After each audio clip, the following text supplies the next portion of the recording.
Welcome to a new edition of the Neon Jazz interview series with veteran Kansas City-based jazz saxophonist David Valdez. He opened up about his latest CD called Shades of Happiness and relocating to the Kansas City area. He was born in San Francisco in 1967 and grew up in Santa Cruz, California. He picked up the saxophone at the age of 8 and never looked back. Over the years, he has zigzagged around the United States. He attended the Berkeley College of Music. Finishing his studies, he moved back to the West. Then he went to New York City, and then on to Portland, Oregon, and their thriving jazz scene. And then he relocated to Kansas City to pursue a master's degree in jazz composition at the University of Kansas. He loves it here. He explains why, along with so much more. So please get to know David and dig this interview, my friends.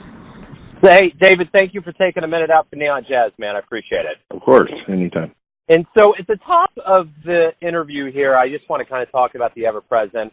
And you were a part of the Charlie Parker festivities. You were a part of the Sax Summit at the Blue Room. And you had a gig on Sunday. And there was a lot that was going on. How was this year for you? Did you? What were your thoughts on it? It was great to be able to play Charlie Parker's music for basically a month. I did quite a few kind of bird-themed gigs starting at the beginning of the month. We did a few things at 424 Lounge in Leavenworth. Always loved Charlie Parker's music. I've, played, I was introduced to it in junior high school, and even though I've, been a lifelong fan, I've never actually played an entire gig of, Bird's music. So it was really quite an experience. Talk to me a little bit about what's going on with you lately, with any recording projects, anything on the horizon, anything coming out? Right now I'm kind of, I just finished up a master's degree at KU here. That's why I moved out here to Kansas City in the first place. That was the last 2 years. I came out from Portland, Oregon, where I was teaching at Portland State University there for a few years. Wanted to kind of continue my education and work on a master's degree, and Matt Otto offered me a GTA position so I could kind of get paid and go back to school, study some composition. So I just finished up a comp degree, and now I'm kind of getting back into the music scene just in the last year, working on. I released a CD right before it came out, Shades of Happiness. Kind of planning another project with a guitarist friend of mine that I've been working with for a long time, Pera Soto. He's a Catalan guitarist, and a pianist who's in Portland, Jasmine Dias-Sting. He's a Brazilian pianist. So we're kind of trying to plan recording for next year. Currently I'm just trying to work out the immigration details because it's kind of tricky at the moment for Pera, who's right now based in Oaxaca, Mexico. So we're just trying to get all the paperwork together and then plan a tour for him coming up. So hopefully that'll be next year. At the moment, I also have bringing out a great drummer, Anthony Pinciotti. He's coming out at the end of September here. And we're doing a little string of gigs, Kansas City and Omaha. He's one of the top call drummers in New York. He's currently touring with Anat Cohen, and he's played with people like James Moody and Jim Hall. So looking forward to that, kind of working on that tour. And just things have been pretty busy lately. They're starting to pick up a little bit. Right on. So you were born in San Francisco, grew up in Santa Cruz. Talk to me a little bit about your childhood and how you got into music and jazz. There was a really strong jazz scene in Santa Cruz when I was coming up. It's a little kind of resort beach town, but there's one of the top listening rooms on the West Coast, Cuombo Jazz Center, and there's a very good high school music program in the area, Aptos High. Turned out a lot of great professional musicians, actually. So I kind of started working at Cuombo when I was in junior high, or high school rather, so I got to go to sit in and hear, every week I get to hear everyone who was on the road, just the top names in jazz. So kind of got exposed to jazz really early on, and I had a great teacher, Paul Contos, who's kind of running the Monterey Next Gen band at the moment. He started me with the Omnibook when I was, 12 years old. So kind of got the jazz bug really early and was completely dedicated to it. We had a really strong music program. We went to Europe and Japan by the time I got out of high school. Played Monterey a bunch of times. So I was working professionally. I think by the time I was 17, I was probably working 2-3 nights a week, playing jazz all over the Bay Area. So then there's a lot of great players around. Donnie McCaslin went to the same school. Kenny Wallace and Jeff Ballard was in Santa Cruz at the time. Just a ton of great players. Not as strong anymore, but at that time it was a really great scene. And not too far from San Francisco. San Jose was right over the hill. So we had kind of a nice little thing happening there for a few years. Why the saxophone? Why was that your instrument of choice? Just a random choice probably when I was a kid because it looked cool. It was the coolest looking instrument when you're 8 years old. Had the most buttons probably, I think. That was probably the main motivation. But turned out to be quite heavy. So I probably regretted picking the saxophone when I was young because it was kind of heavy to carry home from school. But I stuck with it. So I started when I was 8, and I've been playing ever since. At Berkeley, talk to me a little bit about what you learned there. You know, in a formal environment, it's obviously different than being on the bandstand and other things. So what did you learn that really stuck with you all these years? I had several really great teachers that were highly influential. Of course, I studied saxophone with Joseph Viola, who's just one of the master teachers of the 20th century for sure. He just knew as much as anyone about playing the saxophone. He kind of taught Branford and Brecker. So I owe my whole sound and concept of playing the saxophone to Joe for sure. And then I also studied with George Garzone there. I did a performance degree, so I did a lot of playing. Studied with George and kind of became what you call a fringe head. Went to the fringe every week. A huge fan of George, who taught a whole generation of tenor players. I think I probably would have to say I learned the most from Herb Pomeroy, the great arranger, and he ran the Berkeley Recording Orchestra. So he really taught me about just how to improvise, how to solo. He taught me motivic development and how to kind of think more like a composer.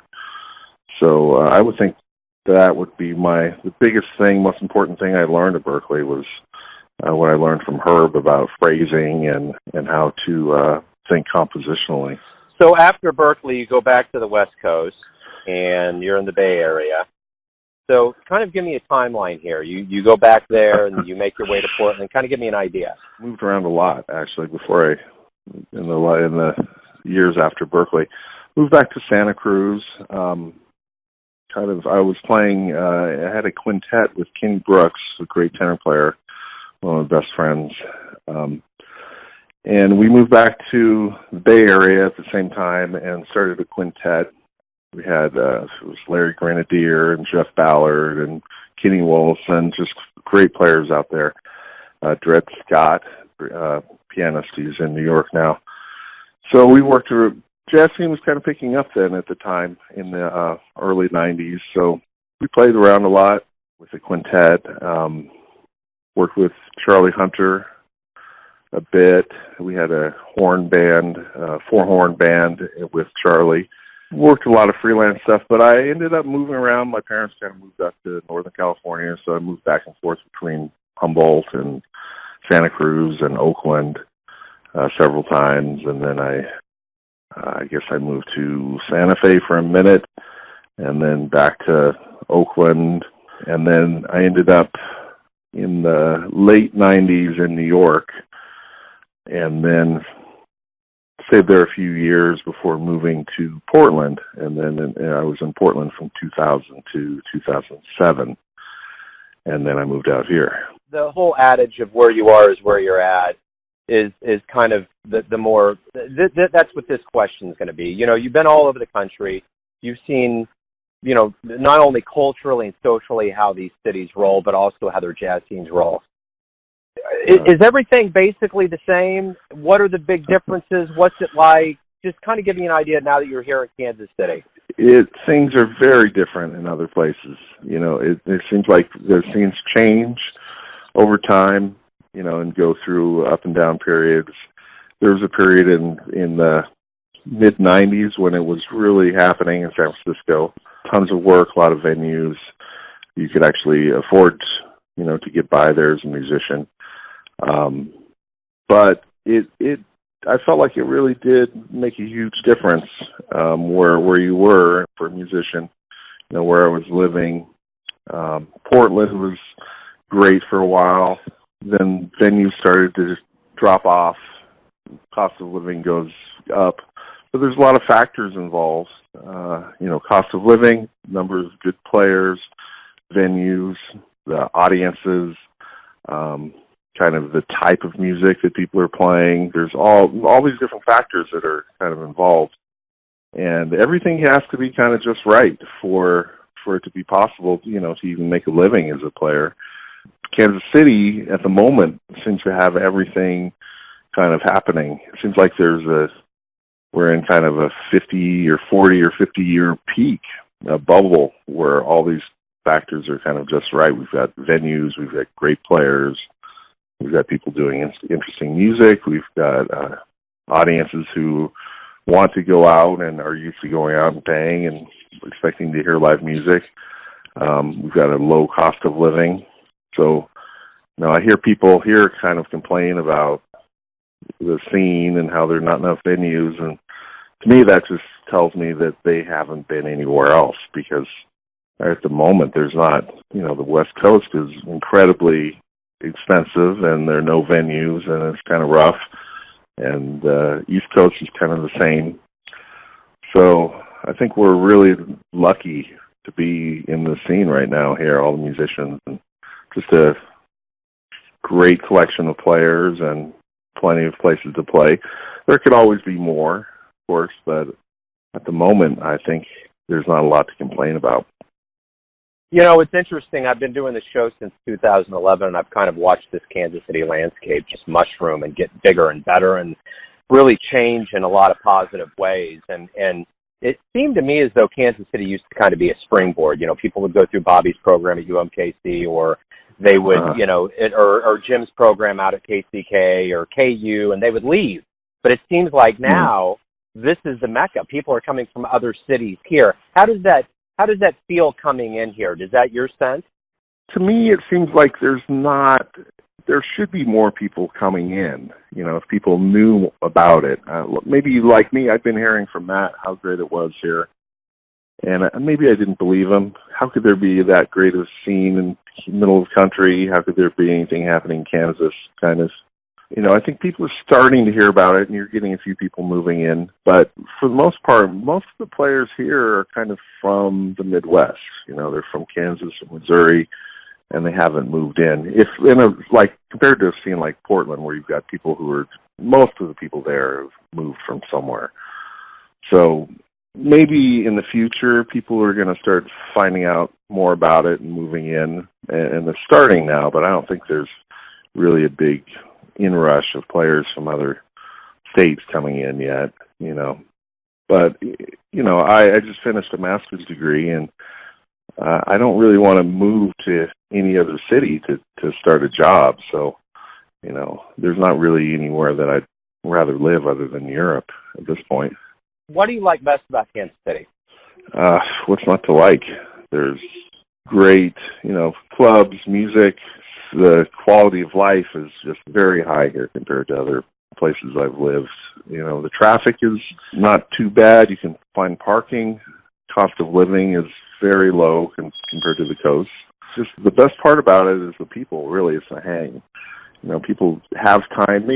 Maybe due to financial realities here, where you're not scrambling quite as much just to make rent, but people have time to get together and hang out. So people are into having sessions during the day and get together for barbecues, and it's really just a more social kind of environment where not a lot of other cities are like that, and maybe that's due to, like I said, the financial realities. I hear it's more like that in New Orleans, where people are just more down to hang. and get together and play music. If you're trying to make, $3,000, $2,000, $3,000 a month rent, then you don't really have as much time to think about hanging out with your buddies and playing music for no gig. But here, that's kind of possible. For me, that's the best part about it, just being able to have a community and people go out and support each other's gigs. And, you can go out and hear 2 or 3, 4 different good bands. And when I'm not working, I'm trying to go out and just sit in with people, hear music. It's been a blast. I really can't complain. Right on. You've been fortunate over your life, too, to be around a lot of what we would consider legends in the world of jazz or luminaries. What have you learned from big shots? What have they lent to you that's really kind of stuck with you throughout these years as a performer? That's a good question. No one's really famous in jazz, really famous, I guess.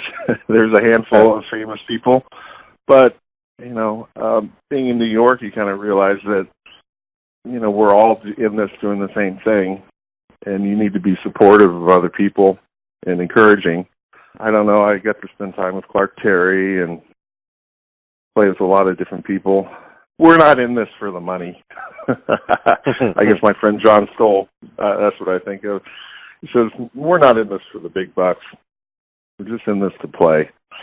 So if it happens, that's great, but you really can't be aiming for fame and fortune. Just trying to be authentic and play creative music. That's really the goal. So what was one of the first live jazz shows that you ever saw that really rocked your foundation? Oh, that's a good question. I think one of the first shows that kind of blew me away was at Colombo when I was probably in my early teens, seeing Charles McPherson play. It just shocked me.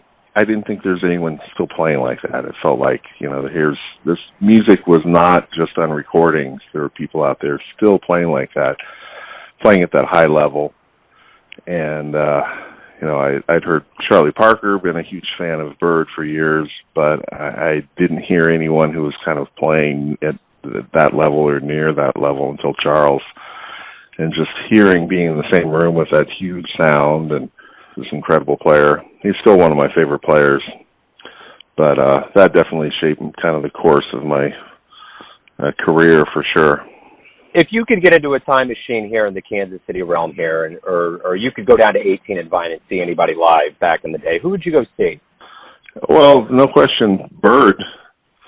Yeah, just his presence is so strong here. Just having, playing at Soiree, for instance, you've got this playing on that stage, and that he was walking those streets, and there's a giant bird sculpture head right behind the building.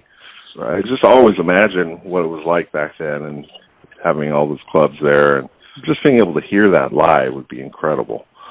So that presence is so strong. I think people are starting to kind of become more aware. We've got the Charlie Parker months happening every year for the festival, but next year is the centennial, so hopefully there'll be a whole year of Bird. I kind of think of Kansas City as like New Orleans without pops. It's Louis Armstrong 365 days a year in New Orleans, but it's not really like that in Kansas City, and there aren't really a lot of real bebop gigs, bebop players here. It's not really that. We haven't really continued that tradition of, Charlie Parker's music. I think I was at a talk at the Blue Room the other day, and someone asked the question, well, where can I see this type of bebop here in Kansas City? And the moderators were kind of at a loss for, well, there are some plant bands play Bird tunes, but,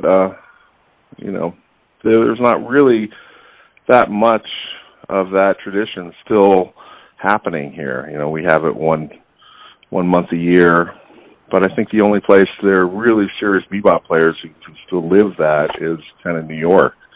And hopefully, I think that might change here. We're really promoting the Charlie Parker Festival, and I think next year we're going to have a lot more concerts throughout the year promoting Bird's music, and I'm going to try to do a Bird of Strings performance at some point, and I'm kind of looking now at bringing people out from New York, kind of those really heavy bebop players who are still playing that tradition, and kind of working on a project too with Chuck McKinnon, an old friend, a trumpet player who moved here about the same time I did, and we're getting the kind of all the obscure Charlie Parker compositions together with trying to kind of get into that material even more. So hopefully that'll change and there'll be a lot more Charlie Parker all next year. Why do you love jazz? I love jazz because it offers the possibility to be endlessly creative. I mean, I think people get into it for different things. Some people get into it to play beautiful standards or to, funk out. For me, that was the thing that got me interested in the first place, and the thing that keeps me going is just the ability to be personal and creative every time you play. You can basically have total freedom to go wherever you want, and within certain boundaries, of course, but just that, that's what I'm trying to do every time I play, I guess, is just try to be as creative and come up with new ideas and things that I haven't played. I want to surprise myself. So I'm not trying to play accurate or even good. I just want to be creative, really. That's my top goal. Everyone has a version or interpretation of you, your family, your friends, your fans, but you know who you are best. Tell me, who do you think you are? That's a good question. I think that's the question that we all need to figure out, right? And for musician, too, I felt like maybe when I was 40, I finally had an idea of what I wanted to play like, what my voice was. But, I'm still struggling for sure, trying to kind of parse out, what do I want to sound like? What are my influences? How much do I want to reflect my influences? There's a struggle between, trying to play modern and play original and just play good music, make musical choices rather than trying to play something interesting or tricky or impressive. I think as I get older, I'm just trying to find and be receptive and hear what that inner voice is. That's kind of, I feel like there's always an inner voice there that has an idea. It's always there. The right note is always there somewhere inside and the right approach, but you do have to kind of be receptive to it. And it's usually not the note or thing that you kind of expect. So I think you can't really force that issue. You can't, it's not good to have a clear idea of who you are, as a player, especially, because that could change at any point. So I guess that's something I am still trying to figure out. And maybe in another 10 years, I'll have a better idea. But I think I have a better idea than I did when I was 20 or 30 or 40 even. But it's still coming together, I think. Things are changing, and my concept is still changing every day. So let me piggyback off that. This is my final question. Let's say you have a dream tonight and you run into your younger self, like 20, 30 years younger. What advice are you going to give yourself? Don't do it. No. Right. That's right. Just don't do it. Don't do it. Move to Kansas City earlier. That's right. I think I wouldn't change anything, I guess. I think right now I'm kind of coming to things later. I did things in a strange order. I focused on other things earlier in my career. Maybe I didn't live in the right place. I would have done a lot better and maybe moved further in my career had I moved to New York right away, right after school. But I think everything kind of happens for a reason, and I'm happy with how things have progressed for sure. Just keep up. My motto now is better late than never. Right on. Yeah, I totally agree. Hey, David, thank you for opening up. Thank you for being a part of this Kansas City scene. It's always a pleasure to see you perform, and continued success. Yeah, thank you so much, Joe. Thanks for listening and tuning in to another Neon Jazz interview, where we give you a bit of insight into the finest cats in New York City, Portland, San Francisco, Kansas City, and spots all over the world, giving fans all that jazz. And thanks to David for his time, music, and contribution to this Kansas City scene. If you want to hear more interviews, go to Famous Interviews with Joe Domino in the iTunes Store. Visit neonjazz at youtube.com, and for everything Neon Jazz all the time, go to the neonjazz.blogspot.com. Until next time, enjoy the jazz, my friends.